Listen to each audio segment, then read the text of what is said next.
Everyone learns in school that the Catholic Church was the big enemy of science. Well, you know who doesn't believe that anymore? Professional historians of science. Join me today on the Catholic Church, Builder of Civilization, and we'll learn the truth.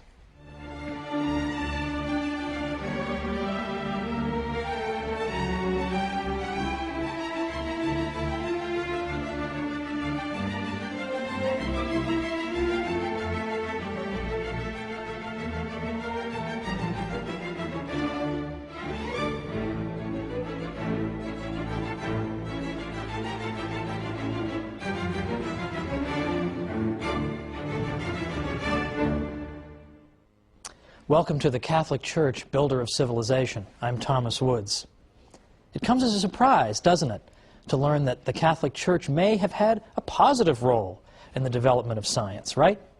Because we're all taught from birth the exact opposite.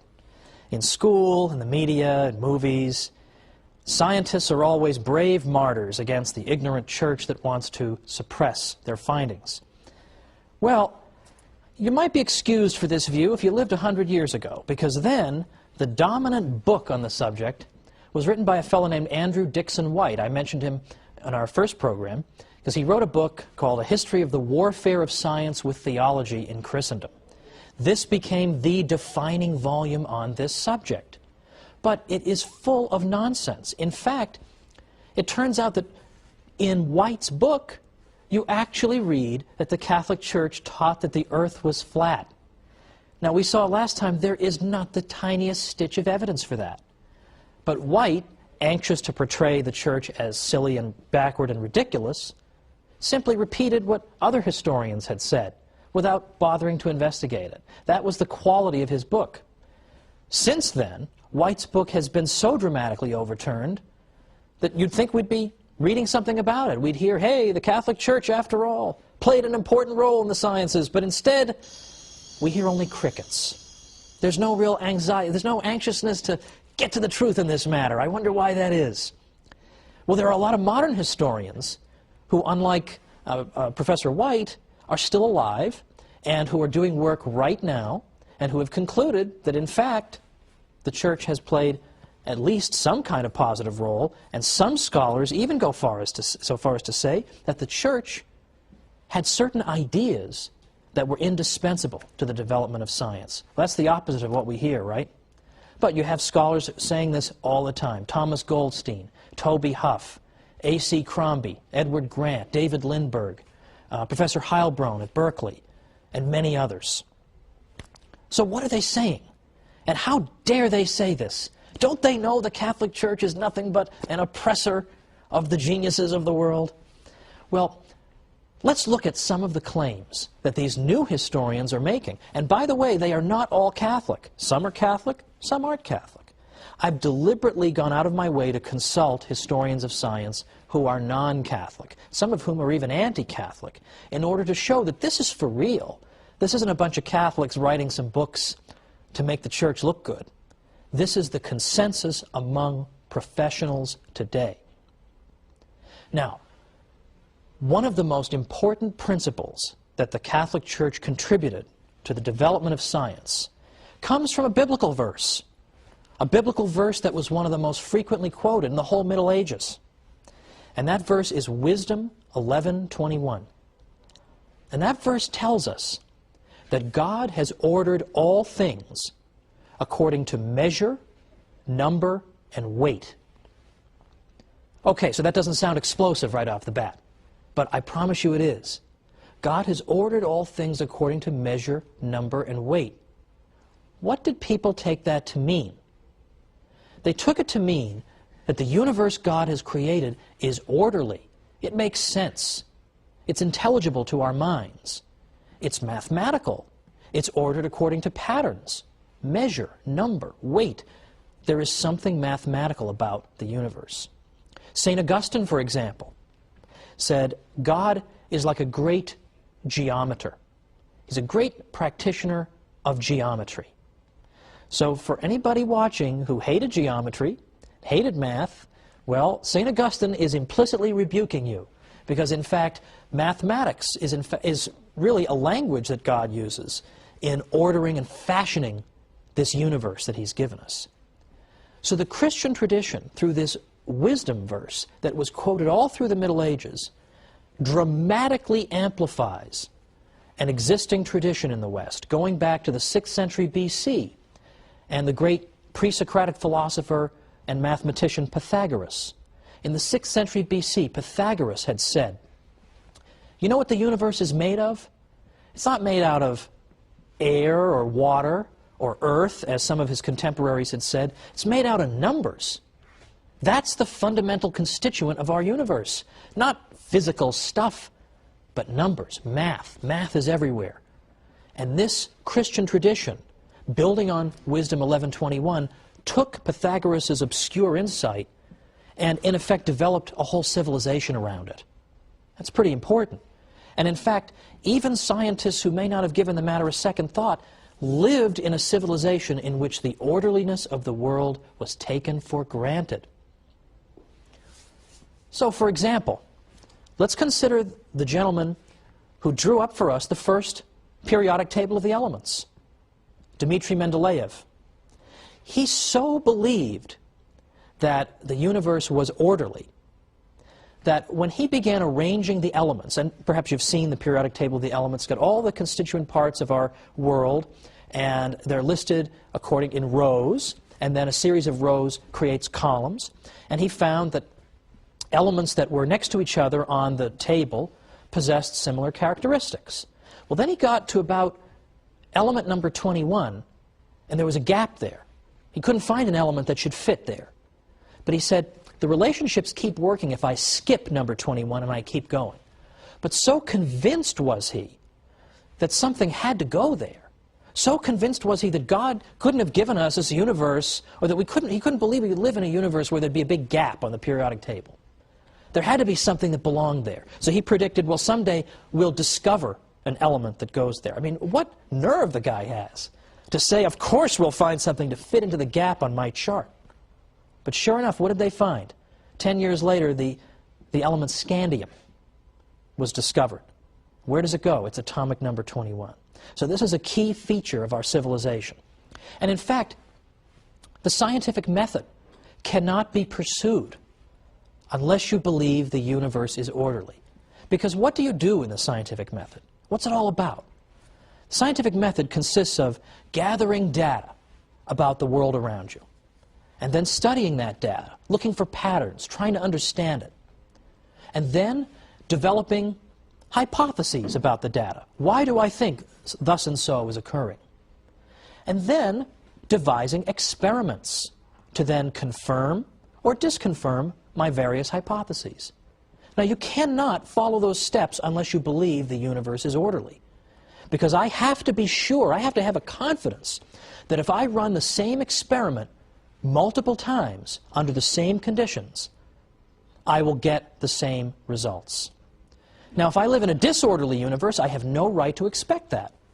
Maybe 6 times when I drop something, it will fall to the ground, but maybe the 7th time, the object will turn into Elvis. How do I know? If I don't live in an orderly universe, I have no right to expect that. And if I don't live in an orderly universe, I can't even begin to do science. I can't even begin to find patterns in the universe if I don't expect them to be there. This is essential for science. And in fact, Albert Einstein even said, it's a miracle that the universe is orderly. We have absolutely no right to assume that. And in fact, many civilizations did not assume it. They did not assume it. Ancient Babylon, for example, the Babylonians did not assume the universe was orderly. It was completely chaotic. Did science get started among the ancient Babylonians? The question answers itself, doesn't it? So these are essential points. These are essential points. That the universe is orderly and mathematical. Now, that does not mean that the universe is so orderly that God can't perform miracles, that would somehow violate the order of the universe. Of course, as Catholics, we believe in miracles. God can perform miracles. Of course we believe that. But understand what that means. You can only recognize a miracle if it takes place against a backdrop of order. If we lived in a completely chaotic universe, How could we recognize a miracle? Everything would be a miracle. Everything's crazy and chaotic and doesn't follow any laws. So we recognize God's miracles because He performs them within a universe of order. St. Anselm very helpfully clarified this point. He said that God has His absolute power, or potentia absoluta for you Latinists, and His ordered power, or potentia ordinata. That is to say, sure, God has the raw power to turn that object into Elvis, but He also has His ordered power by which He behaves according to the laws that He's built into the universe, that it would not befit the dignity of our God for Him to behave in such a whimsical way. He can't do that. He has to, in effect, behave in a way that is consistent with His promises to us. And in effect, the functioning of the universe is one of those promises. So we expect to find order in the universe, and that's why scientists go looking for it. But as I say, not all civilizations have been able to do this, have had this insight. We take this insight for granted. The universe makes sense, we can find mathematical relationships in it, but not every civilization could. And one civilization that could not is Islamic civilization.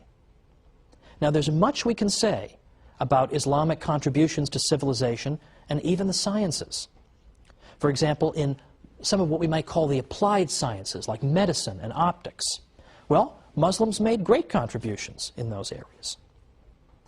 But in the more theoretical sciences, Islamic science, in effect, suffered what Father Stanley Yaki calls a stillbirth. It seemed like it was going somewhere, and then boom, gone.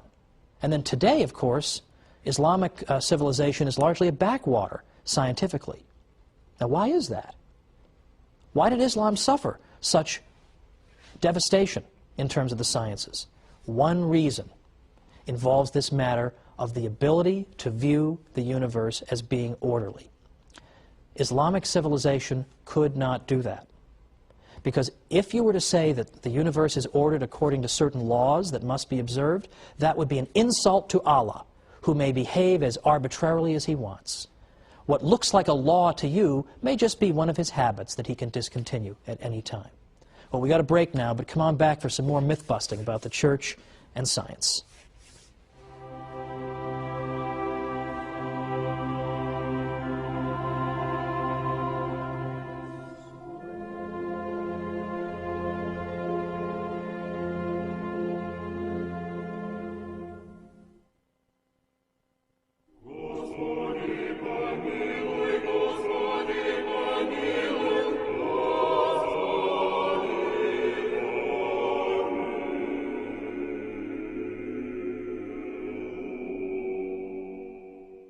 Welcome back to the Catholic Church, Builder of Civilization. I'm Thomas Woods. Before the break, we discussed some forbidden truths about the Church and science. We know what we're supposed to say. We're supposed to say the Church has been nothing but an obstacle to the sciences. But that's not what professional historians of science are saying. And if you recall from our first episode, I mentioned that the most depressing job on earth would be to be a professor of medieval studies, trying to tell people that the Middle Ages weren't really so bad. Well, I think a good runner-up for most depressing job on earth would be to be a historian of science, trying to argue that, in fact, the Church had, by and large, a positive influence on the sciences. Even your fellow scientists aren't going to believe you, much less the general public. But yet you have an enormous amount of evidence that you can amass. And book after book after book is being written today, and yet you still can't crack through to the general public. One of the reasons I ended up writing a book called How the Catholic Church Built Western Civilization was that I was afraid that all these wonderful studies that professors are doing that are vindicating the Church aren't getting to the general public. People are still being taught the nonsense about the Church as an opponent of science. So now we've got to go and study this stuff so we can better defend ourselves. But let me tell you something. Today, if you were taking a course on the history of science, and some universities have that as a separate discipline, if you were taking a course in that, and you said, oh, religion and science have been nothing but enemies over the years, you would be considered to have written, in effect, a fourth-grade term paper. Like, no one would take that seriously anymore. So let's return to our discussion from before the break, when I was saying that the key insight that allows a breakthrough in science in the West is the Catholic view of God as being orderly, a view that is derived principally, though by no means exclusively, through that wisdom verse, 11:21, that God has ordered all things according to measure, number, and weight. And we saw that St. Augustine took that to mean that God was a great geometer, and other Christian thinkers elaborated on it as well. At the cathedral school at Chartres, for example, in France, there was a lot of elaboration on that critical wisdom verse. Now, cathedral school, first of all, what's that? Charlemagne, who was emperor of the West from about 768 to 814, had established that the various cathedrals should have schools set up, attached to them. And these cathedral schools, in some cases, developed into our earliest universities, although we'll discuss that in a future episode. But at the cathedral school at Chartres, those scholars seized upon Wisdom 11:21 and took it to mean that if we want to understand the universe, we must understand it quantitatively. That's a fancy way of saying that if we want to understand the universe, we have to understand it through math. Well, that is actually an extraordinarily modern idea. The cathedral school at Chartres was really at its peak perhaps in the 12th century, and yet it's got this fantastically modern idea that at least at some level the universe can and should be understood mathematically if we want to understand its workings and predict how it will behave in the future. We have to understand it through math. And they interpreted Wisdom 11:21 to mean just that the universe is mathematical and we understand it that way. Because the cathedral school at Chartres spread this idea far and wide, that the universe is mathematical and should be understood through math, they are increasingly given credit as having helped to launch the scientific revolution centuries before it really began to take place in the 17th century.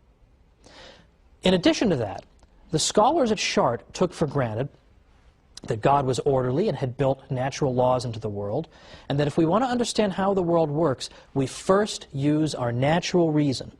And only when our natural reason breaks down do we then say we are faced with a miracle, we're faced with something supernatural, and we refer this to God. But the Chartres scholars were convinced that God has given us our reason for a reason. That we're not cows, we're not aardvarks, we're not ants. We have the ability to think and to draw cause and effect conclusions and relationships. Why would God give us this faculty unless we were meant to use it? And we become true human beings only when we use the unique gift that human beings alone possess, which is reason. So, for example, one scholar at Chartres said, "It is through reason that we are men. For if we turned our backs on the amazing rational beauty of the universe we live in, we should indeed deserve to be driven therefrom, like a guest unappreciative of the house into which he has been received." Another scholar at Chartres said, "I take nothing away from God. He's the author of all things, evil excepted. But the nature with which he endowed his creatures accomplishes a whole scheme of operations, and these too turn to his glory, because it is he who created this very nature." In other words, God created us with a rational nature. So we give him glory when we have recourse to that rational nature. Now that is very much the opposite of what people are told, isn't it, about the Catholic Church? I think most people are under the belief that the Church teaches you that you shouldn't use your human reason, that human reason is in some way phony or something to be despised even.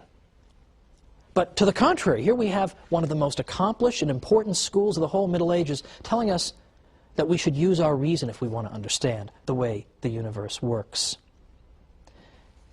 Now, from that, I return to the point that Chartres emphasized the mathematical nature of the universe, and in doing so, they gave birth to a central modern idea, that if you want to understand physical relationships and how the physical universe operates, you have to explain it mathematically. You have mastered the universe only when you have unlocked its mysteries through the language of mathematics.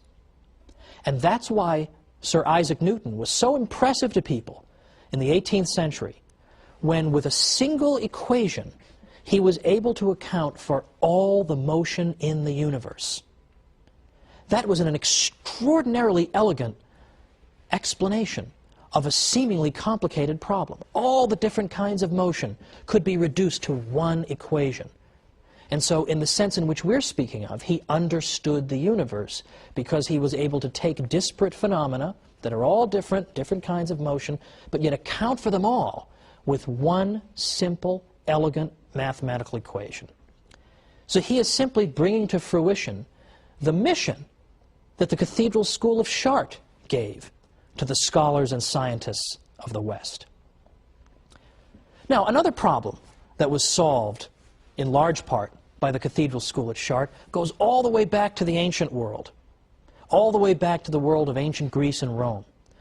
Because as far back as that time, people had believed that the heavenly bodies that you see out there were in fact in some way divine. They must have some kind of divine attributes, or perhaps they even have souls in some way, or they were composed of imperishable matter that operated according to laws different from those of our terrestrial world here on Earth. This was taken for granted for many reasons. For instance, in the ancient world, it was taken for granted that a body at rest tends to stay at rest. But a body in motion can only be in motion if something is forcing it into motion. So in other words, the ancient world took for granted that the natural state of things is to be at rest. Motion needs to be accounted for. And yet they look out in the sky and they see the planets are moving, but there's no big hand pushing them. So what's making them move? They should be at rest. What's making them move? So they had to posit all kinds of theories that maybe they have souls and the souls impart motion to them, or they're divine and that accounts for their movement, or later it was proposed that angels might be pushing them. There were all kinds of theories to account for this. But it was taken for granted that there must be different rules governing motion in outer space and governing motion on Earth, because what's going on? Why do they keep on moving? They just couldn't figure it out. These things must be fundamentally different from the things on our Earth. Now, Isaac Newton later showed that, in fact, the same laws of motion were at work in the heavens and on Earth. That was a breakthrough. But it wasn't something that just came out of left field. Because who really began thinking this for the first time? It was Terry of Chartres, another scholar at the Cathedral School of Chartres, in the 12th century. What did Terry say? He said that, in effect, what you have in the universe and in outer space are things that are composed of the same kind of matter that we have here on Earth. Now, he couldn't quite account for why they orbited and why they seemed to move on their own. He hadn't anticipated Newton's laws of motion. But by saying that the stuff out there is in no fundamental way any different from the stuff down here, he has paved the way for a central conclusion of modern science. Now, Thomas Goldstein is a recent historian of the history of science. What does he have to say about the Cathedral School at Chartres? He says, in a period of 15 to 20 years, around the middle of the 12th century, a handful of men were consciously striving to launch the evolution of Western science and undertook every major step that was needed to achieve that end. Goldstein even went so far as to say that someday Terry of Chartres will be viewed as one of the great founders of modern science. Now, can you believe that? There's a historian writing just in this generation. And not only does he credit the Church with lending an important impetus to the development of science, but he even goes all the way back to the 12th century to identify somebody nobody's ever heard of and say he may be one of the great architects of modern science. This is becoming absolutely common among historians of science. Yes, Richard Dawkins is writing his books. Daniel Dennett keeps writing his books as scientific atheists. But as historians of science, you consistently get more and more favor shown toward the Catholic Church. Now the question is, how do we get this information to the general public? And as I say, it's not going to get out there unless Catholics start telling it themselves. But that's only the tip of the iceberg, because what we've discussed today is very theoretical. The idea that the universe is orderly, and so on and on, that it's built according to fixed physical laws. That's all very theoretical. But next time, we're going to get down to the nuts and bolts, because next time we're going to look at how many priests were scientific pioneers. It's not enough to say, oh, look at all these scientists who happen to be Catholic. Well, that could be just a coincidence. They just happen to be Catholic. But when you're talking about priests who occupy such an elevated role in the life of the Church, who have taken holy orders and have that sacred vocation, if they are great practitioners of the sciences and are congratulated by the popes for doing so, then surely the Catholic Church cannot be the enemy of science. So let's look at these great scientific heroes in the Catholic Church next time when we come back once again for the Catholic Church, builder of civilization.